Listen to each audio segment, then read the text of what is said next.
आपके चरणों में कोटि कोटि प्रणाम। महाराज जी, मैं भक्ति के मार्ग पर चलने की कोशिश कर रही हूं, पर मेरा अतीत का व्यवहार इसमें बाधा बन रहा है। पहले मैं जिस प्रकार के आचरण में रही हूं, लोग आज भी मुझसे उसी की अपेक्षा रखते हैं। जीवन में उन्नति और प्रगति के पर प्रभाव पड़ने के भय से कई बार गलत आचरण हो जाता है। भय और अपराध बोध मेरे मन में निरंतर बना रहता है। इस अनुभूति से मुक्त होकर नाम जप में मन स्थिर कर सकूं, ऐसा मार्गदर्शन। हाँ, देखो, जब तक हमारा हृदय पवित्र नहीं होगा तब तक जो जो अपराध हुए हमारे सामने आते रहेंगे इस जन्म के, और पूर्व जन्म के वासना के रूप में आते रहेंगे। हमें वासना उपासना से भस्म कर देनी है। नाम जप के प्रभाव से वर्तमान की गलतियों को दूर करना है। एक बार जिसे हम जान गए कि ये गलती है, फिर हमें दोबारा नहीं करना चाहिए। और लोग क्या अपेक्षा रखते हैं इसकी कोई परवाह नहीं रखना चाहिए। लोग तो अगर जिंदगी में आपने बिल्कुल कदम सही रखे हैं और एक बार गलत हो गया तो जीवन भर वो आपको गलत ही देखेगा कि वो गलत है। अपना चाहे 100 गलती करे तो माफ है, दूसरे से एक गलती हो गई तो कभी वो माफ नहीं करता। संसार का स्वरूप ऐसा है। इसलिए हमें भगवान का भरोसा रखना चाहिए और जो गलतियां हो जाए उनकी पुनरावृत्ति ना होने पावे ऐसा प्रयास करना चाहिए। जागतिक उन्नति अपने चरित्र को खोने से नहीं होती, जागतिक उन्नति चरित्रवान होने से होती। लोगों को यही भ्रम हो गया है। हम भारतवासी, हम कोई अन्य देशों के नहीं है। हमारे यहाँ धर्म और पवित्रता के लिए प्राण न्यौछावर कर दिए गए। जब मुगलों का शासन था तो जैसे राजघरानों में सूचना मिलती कि मुगल आक्रमण कर लिए, राजा बंदी बना लिया जाएगा, तो हजार हजार स्त्रियां एक साथ आग की ज्वाला में जल गई कि मैं आग को स्पर्श करना पसंद करूंगी, लेकिन विधर्मी हमारे शरीर को स्पर्श कर जाए ऐसा स्वीकार नहीं करूंगी। एक किसी ने अंग्रेजी में लिखा है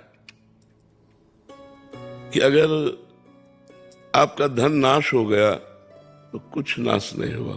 money is loss, nothing is loss. Health is loss, something is loss. और character is loss, everything is loss. हम लोग कैरेक्टर को कुछ समझ ही नहीं रहे, मनोरंजन समझ रहे हैं।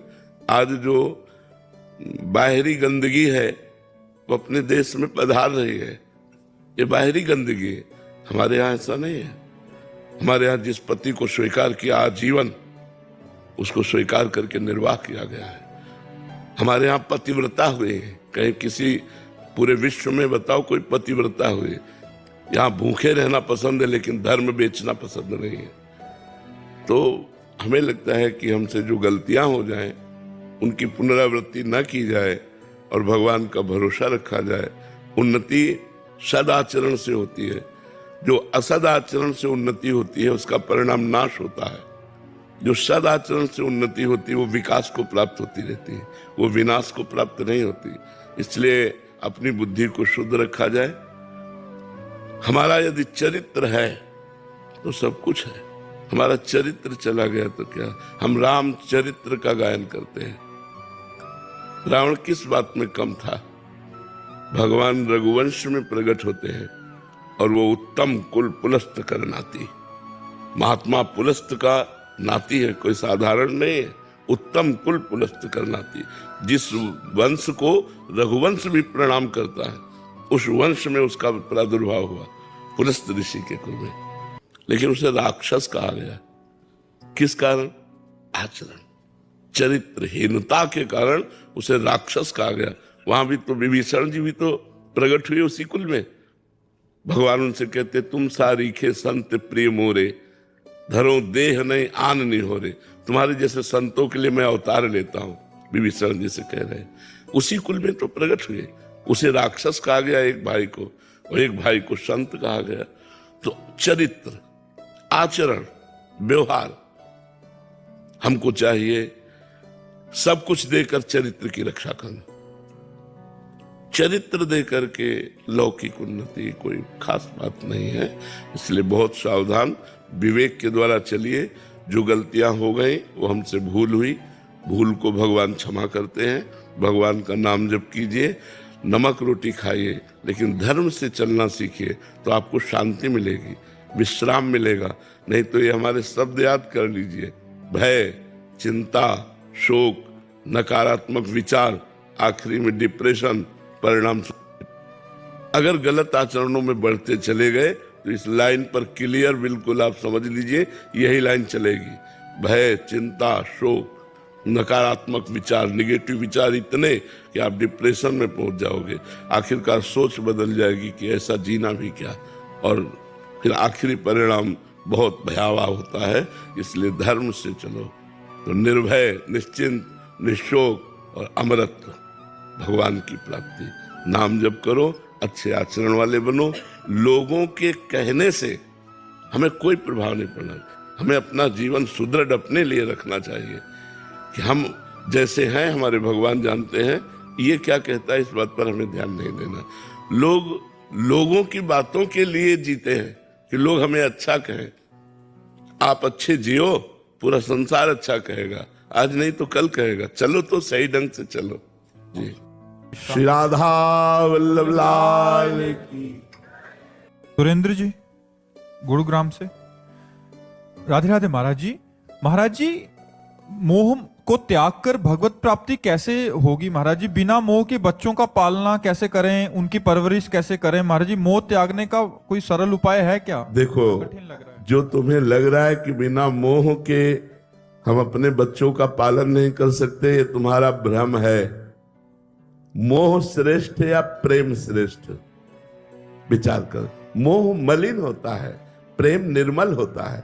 यदि हम अपने बच्चे से प्रेम करें कि मेरे भगवान मेरे बच्चे के रूप में आए, क्या इससे बढ़कर के कोई भाव हो सकता है?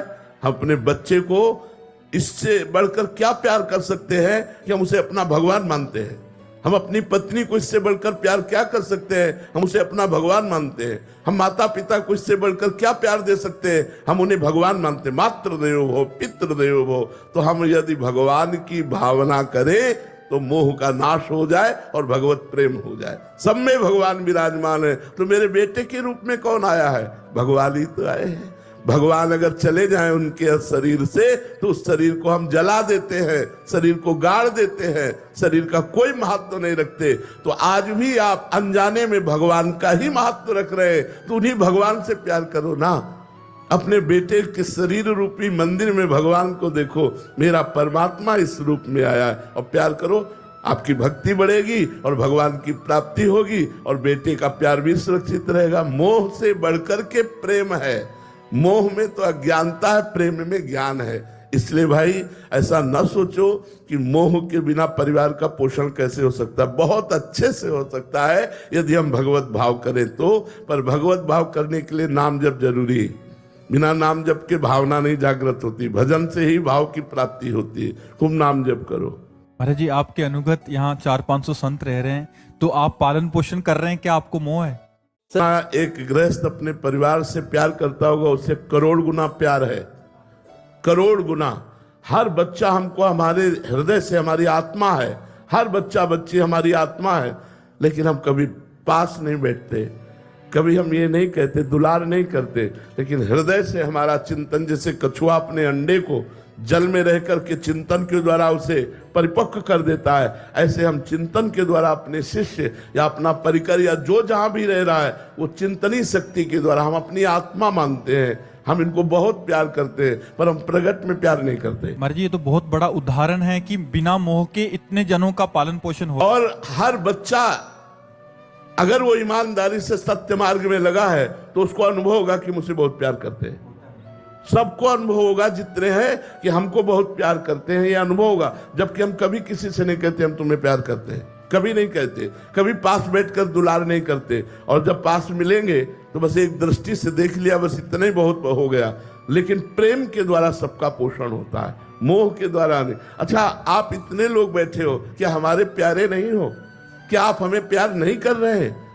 क्या मोह का संबंध है हमारा आपका? नहीं है। लेकिन इतना प्यार है कि हम तुम्हें कैसे बताएं। शुद्ध प्रेम चिंतन के द्वारा होता है।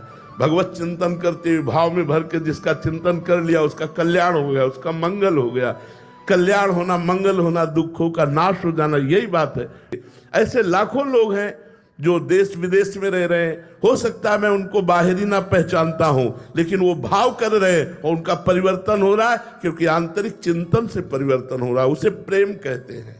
मर्जी वास्तविक प्रेम तो गुरु ही कर सकते हैं। भगवान और गुरु अभेद है, इसलिए हम गुरु जी से भी मानते हैं कि भगवान और गुरु वो सर्वज्ञ हैं, वो अखंड मंडल में व्याप्त हैं। जैसे भगवान ऐसे गुरुदेव, तो वास्तविक प्रेम तो भगवान और गुरुदेव ही करते हैं। और तो सब माया का खेल है, भगवान की आसक्ति का खेल है। सब एक दूसरे की आसक्ति में बंधे हुए पशु पक्षी तक अपने बच्चे से प्रेम करते हैं, लेकिन सबको अपना बच्चा मानकर, सबको अपनी आत्मा मानकर, ये तो कोई महात्मा ही प्रेम कर सकता है। सबको बराबर प्रेम देना, इनमें से कोई ऐसा नहीं जो अपरिचित हो हमारे लिए। हमारी आत्मा की तरह उसका प्यार, सबको अपनापन। ऐसा नहीं कि इनमें से कोई हमारे लिए नफरत करने योग्य हो। पिता से पूछो, जिसके 4 पुत्र हैं, एक महात्मा है, एक गृहस्थ है, एक पागल है और एक दुराचारी है। उस पिता से पूछो तुम्हारी चारों के प्रति दृष्टि कैसी है, तो वात्सल्य भाव युक्त होगी। वो दुराचारी को भी प्यार करता है, वो पागल को भी प्यार करता है, वो महात्मा को भी प्यार करता है, वो विद्वान को भी प्यार करता है। ऐसे ही हमारे दरबार में, हमारी श्री जी के दरबार में, हमारे लालजू के दरबार में, प्रभु के दरबार में घोर पापी का भी स्वागत है। अब वो क्या है तुम जानो। हमारी दृष्टि में मेरा प्रिय आत्मा, मेरा प्रिय प्राण भगवान पधारा इस रूप में। इसके अलावा और हम परिचय नहीं जानते। पुनीत जी रामपुर से। राधे राधे महाराज जी। महाराज जी, हर व्यक्ति का कोई ना कोई सबसे प्रिय होता है, आपका सबसे प्रिय कौन है? राधा राधा राधा। आज तक बच्चा हमारा प्यार ही नहीं हुआ किसी से। देखो, हम ऐसे राही है जिसमें अकेला ही जाना होता है। पीछे से सब जाएंगे, लेकिन राह हमारी है अकेला। इसलिए बचपन से मैं निराश रहा हूं जगत से। जब अपनी माँ को देखता और लगता है मेरी माँ मरेगी, तब मेरा हृदय जल उठता कि फिर मैं कैसे जीऊंगा।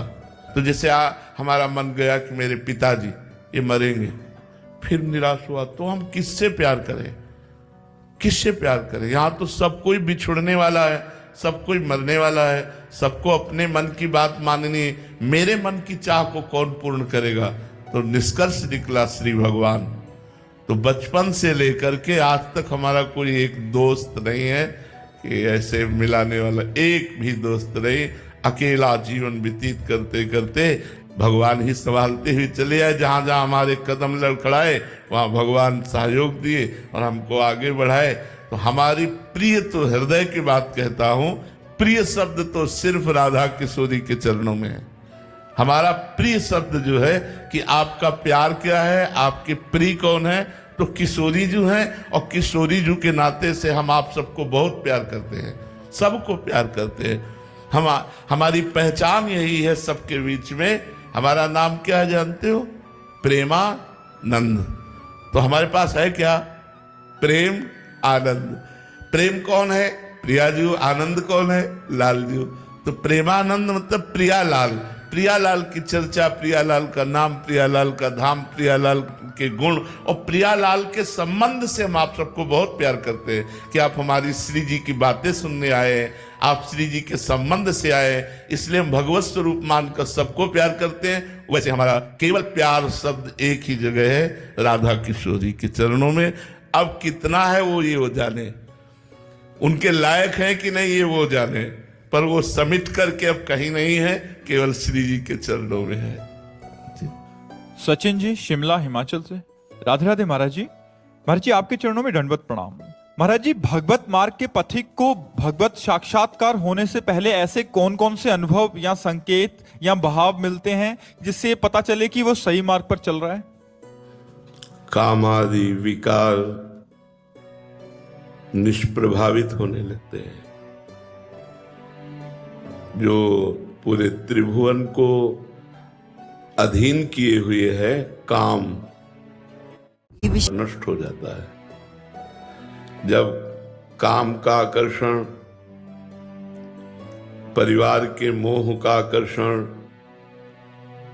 धन की महत्व बुद्धि मान प्रतिष्ठा ये सब शून्य लगने लगे, तो समझना चाहिए कि जो मैं नाम जप कर रहा हूं, जो भगवत कथा वार्ता सुन रहा हूं, सत्संग सुन रहा हूं, अध्यात्म में चल रहा हूं, उसका लाभ हमें मिल रहा है और हम उन्नति को प्राप्त हो रहे हैं।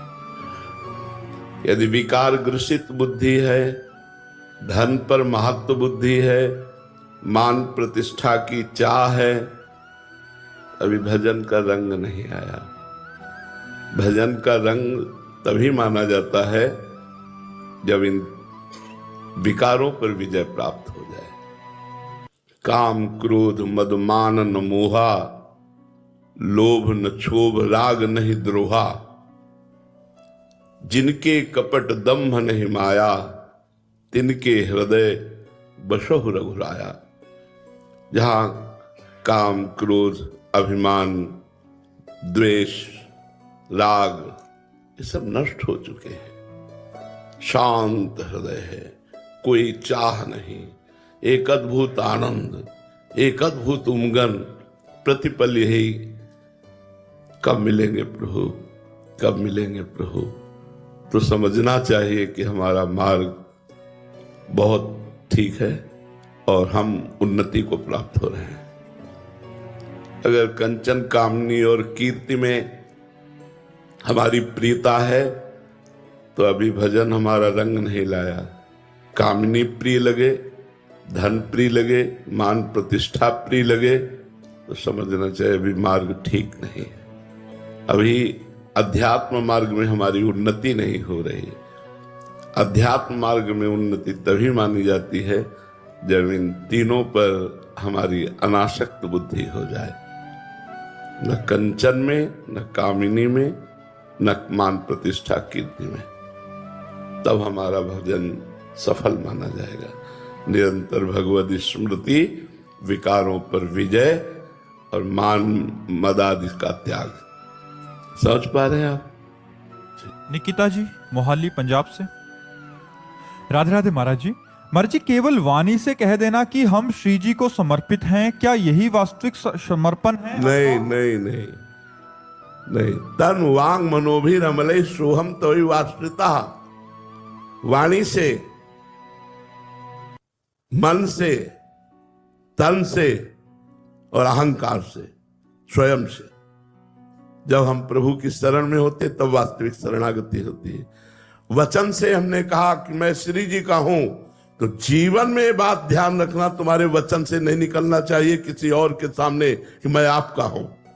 वो सब श्री कृष्ण अनुकूल लेन, प्रभु के अनुकूल, प्रियाजू के अनुकूल हो। शरणागति का जो रंग चढ़ेगा वो परमानंदमय होगा, वो महासुखमय होगा।